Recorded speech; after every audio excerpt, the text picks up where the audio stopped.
A verdade sobre o subsolo dessa casa. Ninguém nunca deveria descobrir. O aspirador ainda vibrava em sua mão quando o som a fez desligá-lo de súbito, como se um fio invisível tivesse sido cortado não por medo, mas por um instinto mais antigo, mais sujo, que toda mulher na família de Clarice aprendera a abafar. Não era o gemido antigo das tubulações, nem o ranger costumeiro da madeira que se expande com o calor da tarde. Era outra coisa, uma batida seca, ritmada, metódica. Como alguém golpeando uma viga de dentro para fora, com a paciência de quem espera há décadas, mas também com a fúria de quem foi esquecido de propósito. Clarice Alves prendeu a respiração. O peito inteiro parou junto com os pulmões. O subsolo ficava trancado desde que se mudara para aquela casa herdada da avó, há 3 longos anos. A chave enferrujada permanecia no mesmo prego atrás da despensa, intocada, esquecida, como um segredo que a família inteira decidiu enterrar.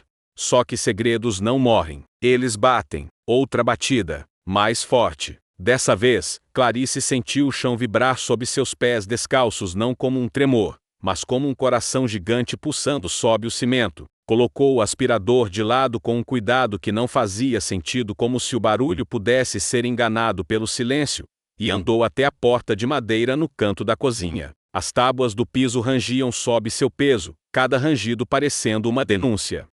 O silêncio que se seguiu era mais ameaçador que os sons. Um silêncio denso, pastoso, que se esticava como um elástico prestes a arrebentar. E dentro daquele silêncio, algo sussurrou, não palavras. Uma intenção. Tem alguém aí? Sua voz saiu mais alta que o pretendido, quase um grito contido. Resposta nenhuma. Apenas o zumbido da geladeira velha, e o bater acelerado de seu coração, que agora ecoava dentro do crânio como um tambor de guerra.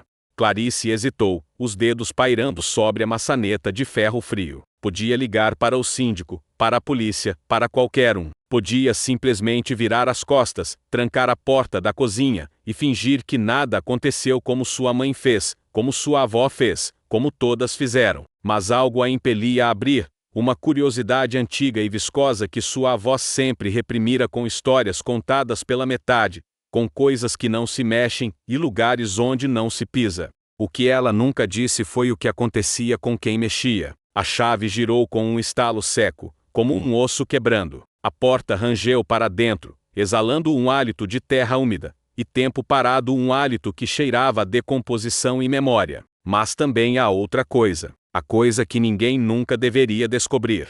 A escada descia em degraus irregulares de pedra, cada um deles esculpido por mãos que já não estavam entre os vivos.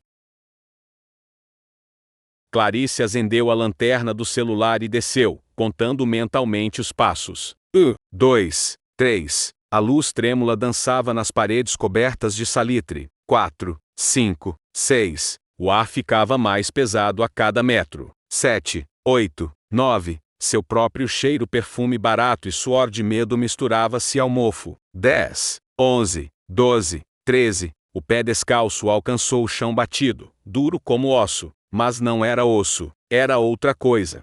O feixe de luz varreu o ambiente pequeno, paredes de alvenaria nua, um teto baixo que parecia querer desabar sobre ela. E então viu, não uma criatura, não um corpo, não um fantasma com lençóis e correntes. Uma caixa, de madeira escura, com ferragens de latão envelhecido e esverdeado, apoiada sobre um banco de cimento que parecia um altar improvisado. Ao lado, uma pasta de couro desbotado, o couro rachado como pele velha.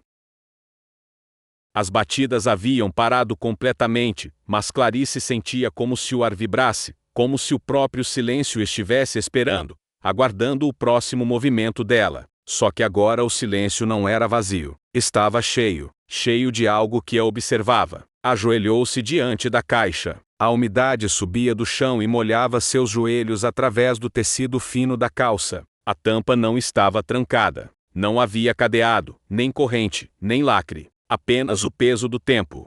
Clarice levantou-a com cuidado, esperando algo saltar, uma mão, um grito, uma revelação terrível. Dentro, papéis amarelados, as bordas frágeis como asas de mariposa morta. Uma fotografia em sépia de uma mulher que reconheceu como sua avó jovem, tão jovem que Clarice quase não a identificou. E, por cima de tudo, um envelope lacrado com seu próprio nome. Clarice. A caligrafia era inconfundível, mesmo trêmula de velhice e doença.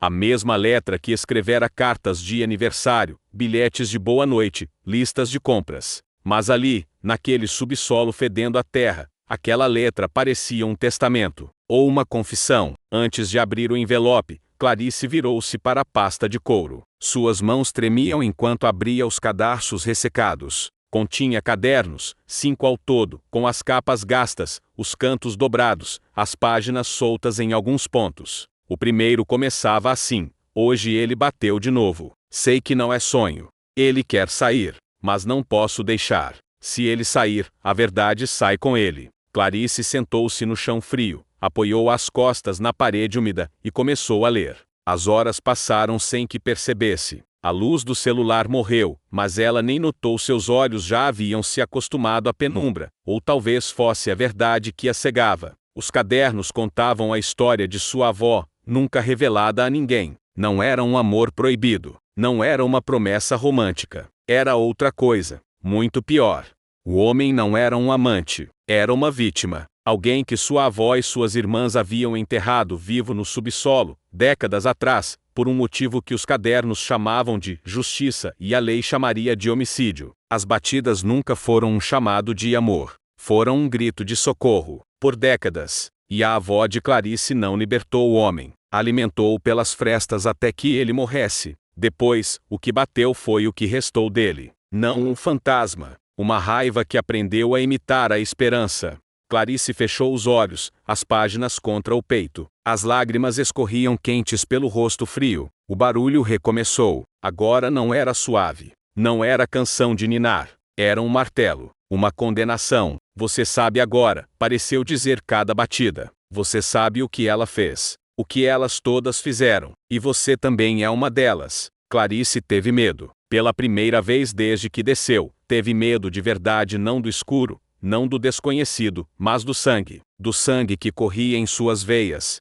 Levantou-se, os joelhos doendo do contato com a pedra, tocou a parede de pedra com a palma da mão aberta, e sentiu o frio. Não era um animal ferido. Era uma verdade enterrada. Ela se foi, sussurrou, a voz falhando. Ela se foi. Mas eu não sou ela. As batidas não cessaram. Aumentaram. Clarice correu escada acima, tropeçando nos degraus, arrastando a caixa e os cadernos, trancou a porta do subsolo com a chave enferrujada, encostou o corpo contra a madeira e chorou. Na manhã seguinte, não queimou os cadernos, não enterrou as cinzas, leu cada página novamente, à luz do dia, e entendeu que a verdade sobre o subsolo dessa casa não podia continuar enterrada. Ligou para a polícia, mostrou os cadernos, mostrou o subsolo. Os peritos desceram e encontraram o que restava: ossos, ferragens, uma parede marcada por unhas. A casa foi lacrada. A família de Clarice nunca a perdoou, mas ela aprendeu que algumas heranças não se honram, se enterram de verdade. E que a única maneira de uma parede parar de bater é arrancá-la pela raiz. Ela limpava a casa. Ela ouviu um barulho vindo do subsolo. Ela desceu, e o que encontrou lá embaixo não foi uma lição sobre amor. Foi uma lição sobre coragem. A coragem de não repetir. A coragem de contar. A coragem de dizer: isso não é minha herança. Isso é um crime. E crime se entrega. Não se guarda debaixo da casa.